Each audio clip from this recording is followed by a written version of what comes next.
2차 시 개념 설명하도록 할게요. 우리가 1차 시에서는 하나의 집합에 대한 뜻과 표현에 대해서 구체적으로 공부를 했다면 더 나아가 2차 시에서는 집합 사이의 포함 관계에 대해서 알아보겠습니다. 즉, 집합이 2개 이상인 상황에서 관계를 알아봐야겠죠. 자, 우선 개념 정리를 하기 전에 간단하게 스케치를 먼저 하고 진행하도록 할게요. 이런 식으로 크게 4가지를 공부할 거예요. 첫 번째는 부분집합, 그리고 부분집합의 성질, 그다음 집합 중에 서로 같은 집합, 그리고 진부분집합에 대해서 공부를 할 거예요. 특히나 여기서 부분집합과 진부분집합이라는 용어가 나오네요. 사실 일상적으로 말하는 이 부분이라는 의미는 전체는 아니죠. 그죠? 하지만 수학적으로 부분집합이라는 의미는 일상어와는 다른 의미예요. 일상적으로 말하는 이 부분은 이 진부분집합의 의미와 같다고 볼 수가 있어요. 자, 그러면 우리 두 집합 A, B를 가져와서 생각해 보도록 할게요. A라는 집합은 3의 약수의 모임, 그리고 집합 B는 6의 약수들의 모임을 가져볼게요.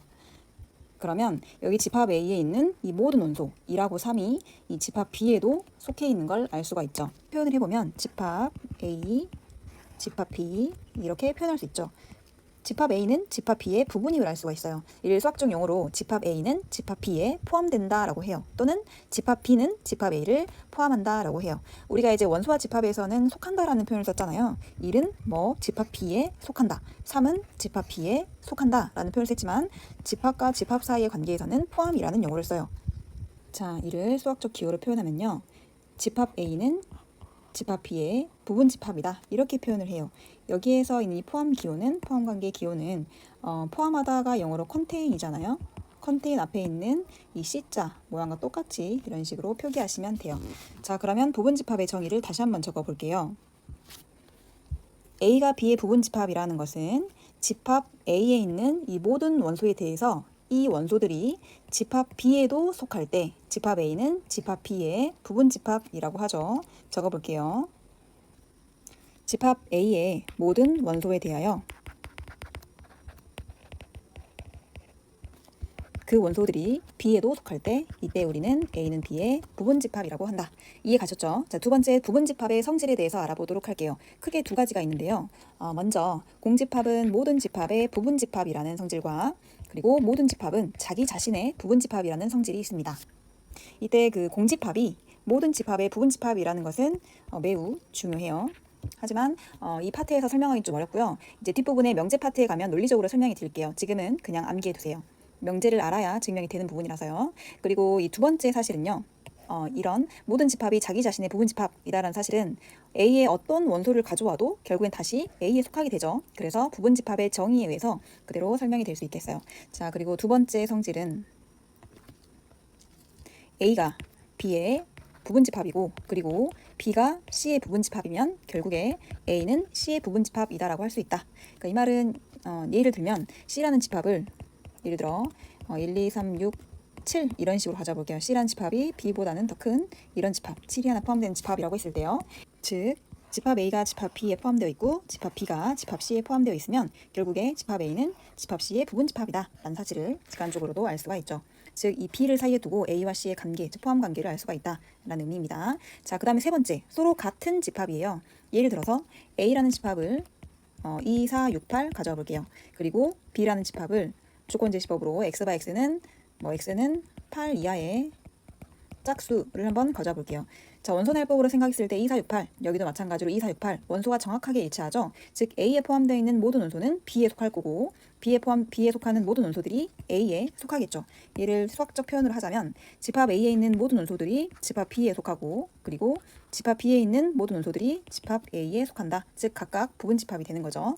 이런 경우에는 우리는 A랑 B랑 서로 같다. 기호는 등호를 활용해서 표현을 합니다. 만약에 원소가 하나라도 다르면 두 개의 집합은 서로 다르다. 이렇게 표현하시면 돼요. 되죠? 자, 네 번째 진 부분 집합에 대해서 간단하게 설명하도록 할게요. 그림으로 벤 다이어그램으로 표현을 하자면 집합 A랑 예를 들어 집합 B의 관계 이렇게 있을 때 얘는 A는 B의 부분 집합이죠. 근데 진 부분 집합이라는 것은 진짜 부분 집합이라고 생각하시면 돼요. 참 진짜를 써서 진짜 부분 집합. 우리가 일상어에서 말하는 그 부분이에요. 즉 전체가 아닌 거잖아요. 집합 A가 집합 B의 부분 집합이다라는 소리는 결국에 A의 원소가 아닌 게 적어도 B에 하나 존재하면 이게 바로 진 부분 집합의 정의가 되는 거예요. 다시 말하자면 A는 B의 부분 집합이나 A랑 B랑 절대 같아질 수가 없다. 즉 A에 속하지 않는 B 원소가 하나라도 존재한다. 이런 경우에 A는 B의 진부분 집합이라고 합니다. 이제 이거를 기호로 조금 간단하게 이 의미를 A는 B의 부분 집합이지만 같지는 않다. 이렇게 표기하도록 할게요. 이런 표기를 쓰도록 할게요. 진 부분 집합. 자, 그러면 이제 우리가 부분 집합이랑 진 부분 집합을 간단하게 한 번 더 생각을 해볼게요. A가 B의 부분 집합이다. 이 의미는 다시 말하면 A가 B의 진 부분 집합이거나 또는 무조건 둘 중에 하나겠죠. 진 부분 집합이거나 또는 A랑 B랑 같았을 때 A는 B의 부분 집합이다라고 정의할 수도 있겠죠. A가 B의 부분 집합이다라는 것은 A랑 B랑 둘 다 같거나 또는 진 부분 집합이거나 둘 중에 하나로 표현을 할 수가 있겠다 이거예요. 즉 진 부분 집합은 부분 집합에 조금 더 강력한 의미가 되겠죠. 강한 의미가 된다는 소리예요. 그래서 부분 집합 안에 진 부분 집합이 속해 있는 그런 형태가 되겠죠. 다음 스케치는 끝났으니까요. 이제 좀 스피드하게 집합 사이 포함 관계에 관련해서 학습지를 채워보도록 할게요. 첫 번째 탐구 활동은 개인적으로 풀어보시고요. 먼저 첫 번째 우리 집합의 포함 관계에서 첫 번째 부분 집합 개념 공부했었죠. 두 집합 A, B에서 집합 A의 모든 원소가 집합 B에 속할 때 그때 집합 A를 집합 B의 부분 집합이라고 하며 이것을 기호로 컨테인 앞에 시자를 가져와서 다음과 같이 나타낸다 라고 했죠. 가져왔던 게 이거였어요. A라는 집합은 3의 약수의 집합, B라는 집합은 6의 약수 집합 해서 1, 3, 2, 6이 남아있죠. 자, 이런 식으로 모든 원소가 집합 B에 속할 때 A의 모든 원소가 여기서는 포인트였어요. A의 모든 원소가 집합 B에 속하면 A는 B의 부분 집합이다 라고 했죠. 집합 A는 B에 포함된다 라는 말을 쓰고 포함된다 또는 집합 B는 집합 A를 포함한다. 어디를 기준으로 하느냐에 따라서 포함한다, 포함된다 다르겠죠. A는 B에 포함이 되고요. B는 A를 포함을 하는 거겠죠. 이렇게 표현을 할 수가 있습니다. 자, 그리고 한편 집합 A의 원소 중에서 집합 B에 속하지 않는 원소가 있으면 속하지 않는 원소가 있으면 집합 A는 집합 B의 부분 집합이 아니다. 이제 이것도 기호로 표기할 수 있어요. 기호로 그냥 간단하게 집합 A는 집합 B의 부분 집합이 아니다. 이렇게 표기하시면 돼요. 첫 번째 부분 집합의 개념 설명드렸고요. 자, 보기를 간단하게 풀어보면 A의 모든 원소는 집합 B에 속함으로 원소가 다 속하니까 모든 원소가 속함으로 결국에 A는 B의 부분 집합이다 라고 나타낼 수 있고요. 집합 B의 원소 중에서는 예를 들어 4 같은 경우에는 집합 A에 속해 있지 않죠.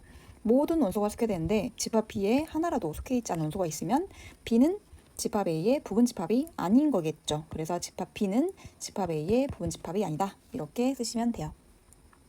자, 이제 두 번째로 공부했던 거 부분 집합의 성질 기억나시죠? 집합 A의 모든 원소는 집합 A에 속하니까 자기 자신이 부분 집합인 거 집합 A는 집합 A의 부분 집합이다. 성립을 하고요. 한편 공집합은